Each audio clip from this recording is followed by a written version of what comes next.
There are times where everything seems overwhelming. Somebody's been going through a test, sometimes for years and years, and they find no resolution. People get stuck, so they get stuck in their marriages, they get stuck with their education, they have conflicts with their family members, with parents. Some people struggle with their health, and each person is tested in different ways. I wanted to talk about 3 things that you could do and take away after today's video that might help you if you're going through a trial or a test from the perspective of Islam.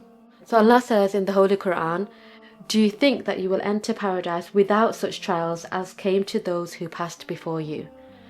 And I looked at these words and I thought, subhanallah, there are so many blessings and lessons that we can take from these words that can help us in our own lives. A part of the process that we have within counselling is to look at our thoughts, look at whether they benefit us or not. Some thoughts are good and others have an adverse effect on us, okay? And thoughts are powerful. They create our reality. So we want to be able to look at our thoughts and then address them and challenge them and see if they make sense and look at where we pick them up. So today I'm going to look at this particular ayah and give you 3 tips that you can take away to help you in relation to this. Number 1, that do you think that you will enter paradise without such trials as came to those who passed before you? So we know that the trials that we're going to get are actually the pathway to Jannah.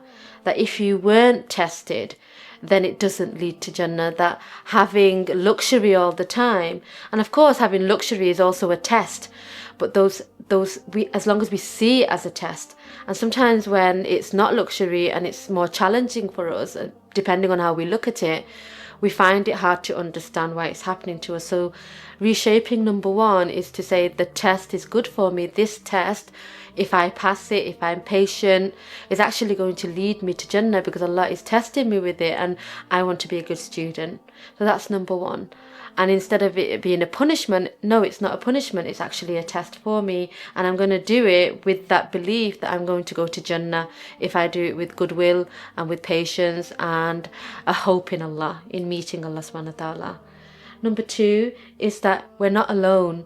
Sometimes when we go through these tests, we believe that we're the only one going through that test, that nobody before us has gone through it and nobody after us will ever go through it. The other thing that we do is we minimize the pains of the other person, but we maximize our own. So in our minds, we create that we are finding it very, very difficult, but the other person must not have found it as hard, or there might have not been other things in their lives that we have in our lives that are challenging. And what we want to realize is Allah tests each person to their own ability. And instead of looking at what others are going through, we want to focus on our own test, on our own path to Jannah. And if we can do that, and instead of minimizing others, is try to minimize ourselves, look towards ourselves and say, it's not too bad. Other people have gone through it, other people have gone through probably something worse, and look towards those people in order to make yourself feel like, no, I'm not alone, that we will all be tested, and I hope that I would be amongst those people that enter Jannah. The last thing I would say in regards to tests and trials is reframing it to, instead of it something happening to me, it's happening for me. A lot of the trials that I see, in clients' lives, in my own life, I look back and I think, subhanallah, had that not happened, I would not be the person that I am today. And in Allah's wisdom and in His knowledge, He knows what is best for each individual person. And if we can see our trial as a means to strengthen us, whether that be our character, whether that be our patience, whether that be our calling to Allah even further, each person will be given a gift in that trial. And if we can look for those gifts, then it changes the way that it affects us, okay? Because each of us are going to be tested, but it's the way that it affects us is very different.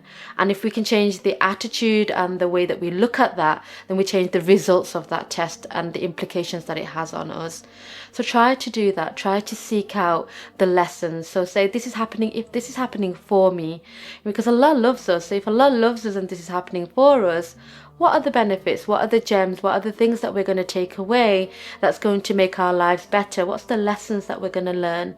And if we focus on that aspect of things, we're more uplifted and we're more positive.